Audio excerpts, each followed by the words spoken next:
Asante Sana, Warden, and LCC out here in Harambe, Twin Day. Let's go. Hi, John, everybody. My name is Kelly, and I'm here Safari Guide out here in the Harambe Wildlife Reserve. A couple safety reminders before we head on out there, so we please keep our hands, arms, feet, and legs inside the vehicle at all times, and now we please remain seated. Even if the vehicle is stopped, we still do need to remain seated back there at all times.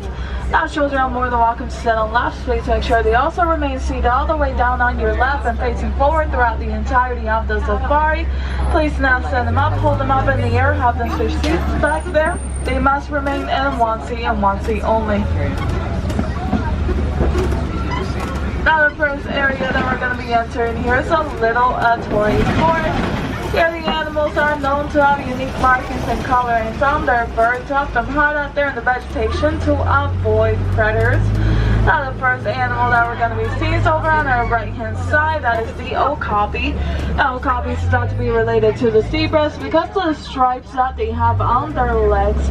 They're actually going to be the closest relatives to the giraffe. And we know this because of the way that their heads are shaped, as well for their 14-inch long prehensile tongues that they have to help them grab vegetation out there. Now, okapis were not discovered until 1901 and were actually nicknamed the unicorn of the forest at one point because of how unique of an animal they are. They also like to mark their territory as they walk through the forest by releasing tar secretions from their host.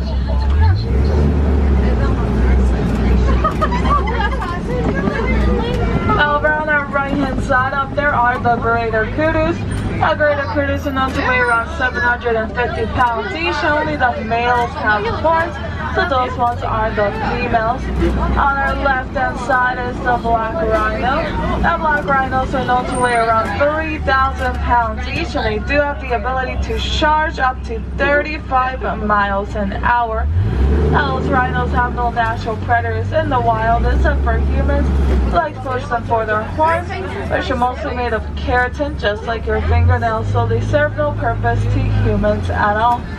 A great conservation effort that they use for those rhinos out there is to actually shave off their horns. This does not hurt the animal at all, but actually protects them against poachers.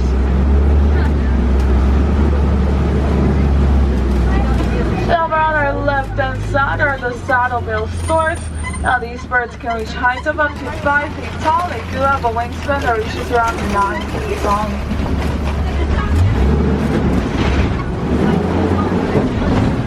As we leave the little Tory forest behind us, we'll be entering a different part of the reserve called the Safi River. Now Safi River is going to be home to the Nile hippos and the Nile crocodiles. So we're going to keep an eye out for those animals out there. A great way to spot hippos in the water. So if you see anything that looks like a large floating rock out there, those are going to be the hippos. The hippos do spend the majority of their day in the water, spending around 16 hours of their day in there. And they do this to avoid overheating. They can also hold their breath for up to 8 minutes at a time. The hippos are also very large, heavy animals, weighing around 5,500 pounds each. And because of this, they do not float or swim. They actually navigate the bottom of the river by walking and running. Now, a group of hippos like that one on our left-hand side is going to be called a bloat. Even though hippos are very large, heavy animals, out on land they can actually outrun a human, being able to run up to 35 miles an hour. And out there in the wild, those hippos can live to be around 40 years old. It's a baby. Oh, baby. It's a baby. They actually will migrate about 10 to 15 miles a day looking for vegetation if they need to. Look at there's a lot of variation.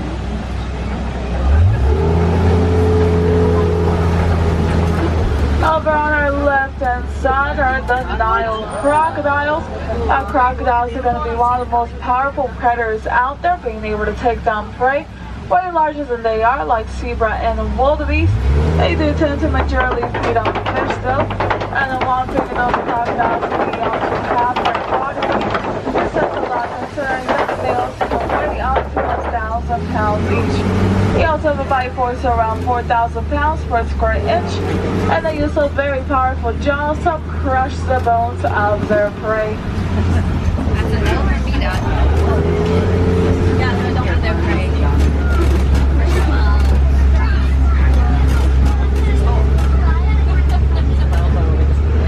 Now we will be entering a completely different ecosystem here on the reserve very shortly, and talking about new ecosystems. That big tree over on our right hand side is called the baobab tree. It is also called the upside down tree because it looks like its roots are on the top. It can remain leafless 9 months out of the year, and it does this to conserve water. It is also called the tree of life for its ability to store thousands of gallons of water in its trunk, and the animals out there like to punch holes in that trunk to get to the water that is stored inside.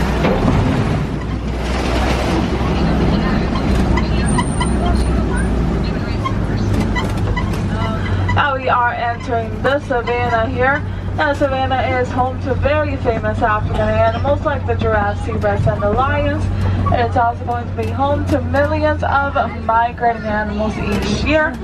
Over on our right hand side are the wildebeest. Now, wildebeest are the largest groups of migrating animals in the savannah, migrating in groups of up to 1.5 million each year. Now, those wildebeest do form one of the largest migrations in the world, called the Great Migration, and they do migrate out there every single year to find better food sources in the savannah. Now, a group of wildebeest is going to be called a confusion. This is probably because all the ruckus they make when they stampede. Over on our left hand side are going to be the African wild dogs. Now, these dogs are also called the painted dogs because of the coloration that they have on their fur. They're going to be one of the most vicious predators out there, being able to surpass the hunting rate of even the lions by 90%, and this is because of their ability to hunt in packs. Over on our left hand side are the Ankole cattle. Now, those cattle are going to be the only domesticated animals out here on the reserve. They're also called the Watusi cattle for the people that first domesticated them out there. And if any looking rocks around here are the termite mounds. Now, these termite mounds are going to be used by small antelopes out there in the savannah to help them spot out predators in the distance. These termite mounds are mostly used of termite saliva, animal dung, and mud, and it takes those termites around 5 years in total to complete building those termite mounds.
Up there is going to be the Messiah giraffe.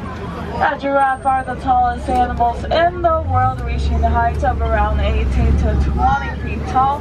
When they are born, they're also born very tall, so reach heights of around 6 feet tall as newborns. Giraffe have a rude awakening into the world. So, a giraffe from 6 feet above the ground. This is because their mothers are very tall, but this giraffe does actually help start their breathing.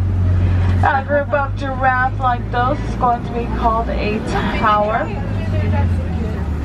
They also don't sleep much throughout the day, only sleeping about 30 minutes at a time, and they are going to sleep standing up.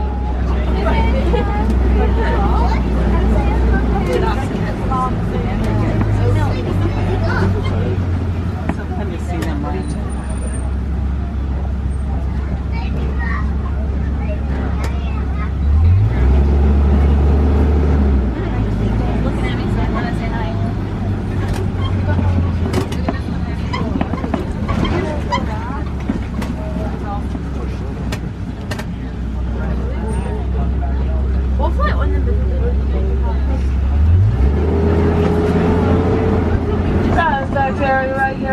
Monkey Point. It is called this because of the Mandrel monkeys that live here and make this place their home. So we're gonna keep an eye out for those monkeys. We will also be entering elephant country where we'll be able to see some African elephants as well.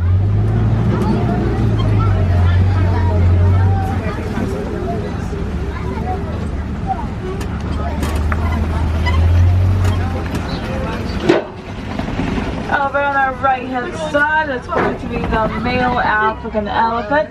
Now we know that one in particular is a male because if it's all alone, males usually spend the majority of their life in solitary or joining other male groups called bachelor groups.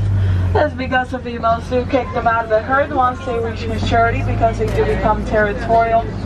On our left hand side are the Mandrel monkeys. Now these monkeys are going to be one of the largest monkeys in the world, with the males reaching around 100 pounds each. Now you can usually tell the difference between the males and the females because the males are larger in size and have a unique coloration on their nose, which gets brighter as they get excited.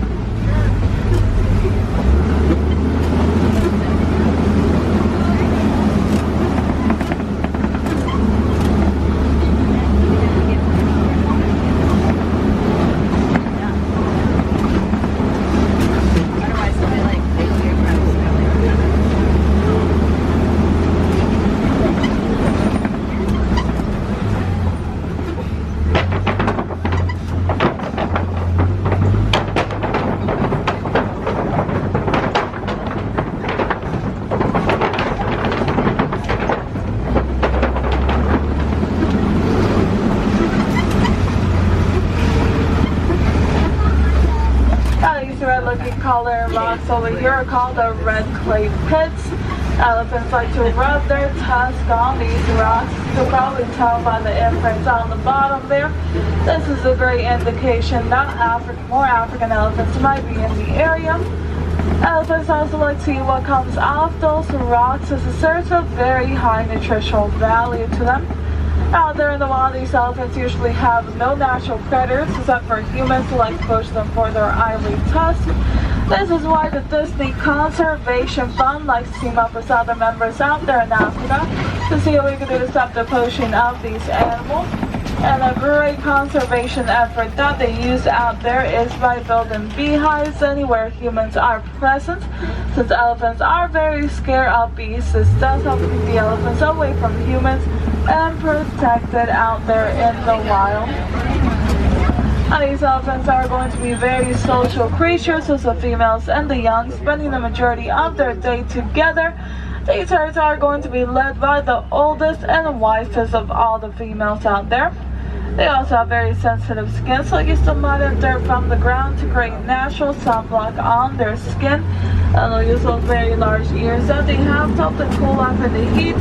And they have the ability to cool off up to 15 degrees Fahrenheit.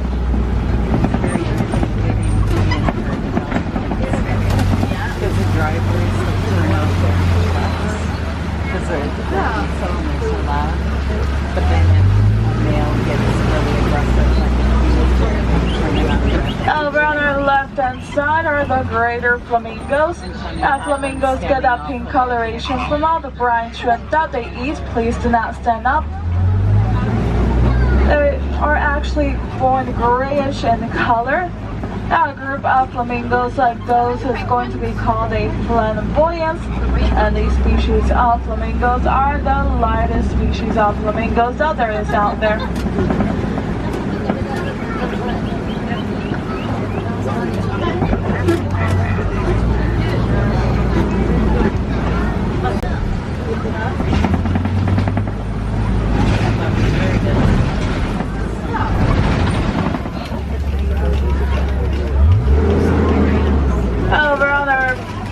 left-hand side are the white rhinos. Now these rhinos are going to be way larger than the black ones, each weighing around 4,000 to 5,000 pounds each. They also have the ability to charge up to 35 miles an hour. Now a great way to tell the difference between the black and the white rhinos is to actually look at their lip shape. Now the white rhinos have a wide lip shape while the black rhinos have a pointed lip, and this is because of the different vegetation that they eat out there. Now, these rhinos are usually pretty blind animals. They can only see about 10 feet in front of them, and they do navigate their habitats by memorizing the landscapes that surround them.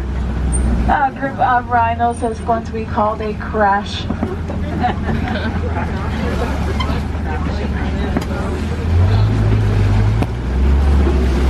Over on our left-hand side are going to be the cheetahs.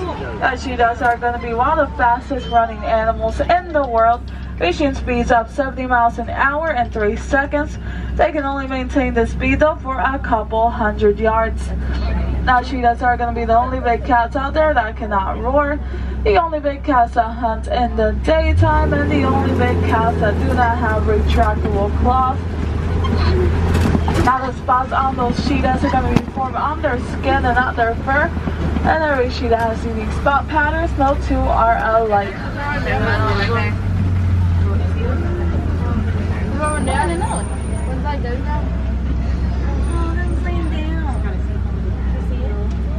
Oh, there's one laying down right there.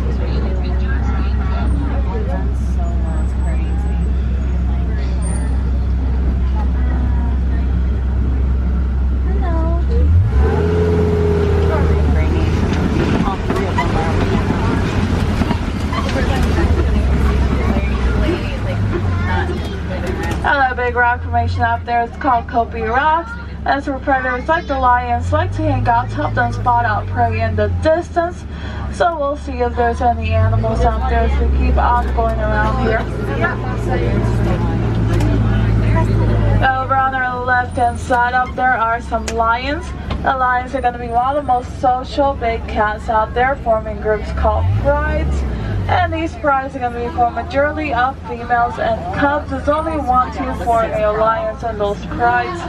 Now the females are the ones who do the majority of the hunting out there, while the males stay back and protect their territory. Even though the females do the hunting, the males are always the first ones to eat. The roars from those lions can actually be heard from up to 5 miles away, and they do roar to mark their territory out there. They also sleep throughout the majority of their day, sleeping about 20 hours in a day, not coming out until nighttime, which is when they do the majority of their hunting and when their vision is 10 times better. Over on our right-hand side is an ostrich. Now, ostriches are going to be one of the largest birds in the world, and even though they cannot fly, they'll use those very large wings that they have to help them navigate while they're running. Now, those ostriches can run up to 35 miles an hour.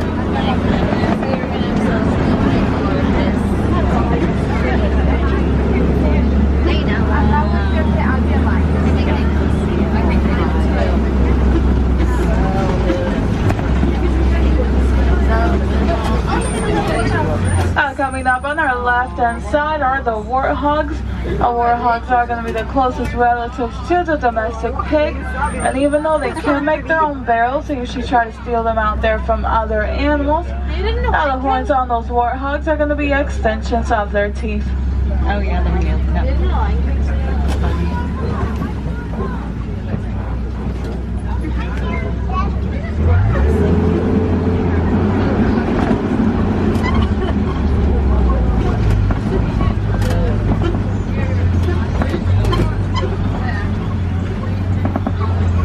Over on our right-hand side out there, the little brown antelope is a bontebok. Now, bonteboks are going to be the only antelopes out there that cannot jump. They're also really rare in the wild, and they're reserved like this, usually the only place that you'll be able to see them, as they were almost hunted to extinction at one point.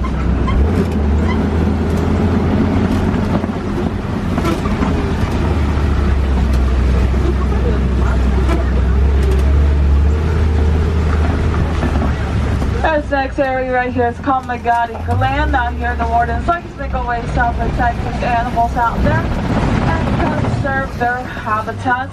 Like those beehives that I mentioned earlier for the elephants. Now the wardens actually have one of those beehives right up front of that warden's post there. Over here they also like to take care of these little Nigerian dwarf goats. And in exchange these little goats will help provide the warden with some very sweet milk. They're so used to create dairy products with. Now these goats are going to be very social and playful by nature, which makes them really easy to domesticate. They do spend the majority of their day resting and feeding though. They're also ruminant animals, which means that they do have more than one stomach to help them digest all the vegetation that they eat out there.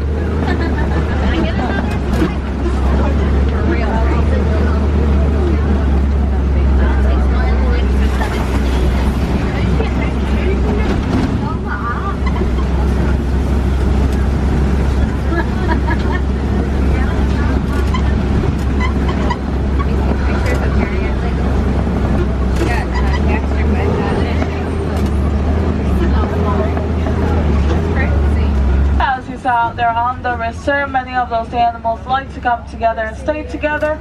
This is a very good survival tactic for them out there in the wild, and Harambe does actually mean come together in Swahili.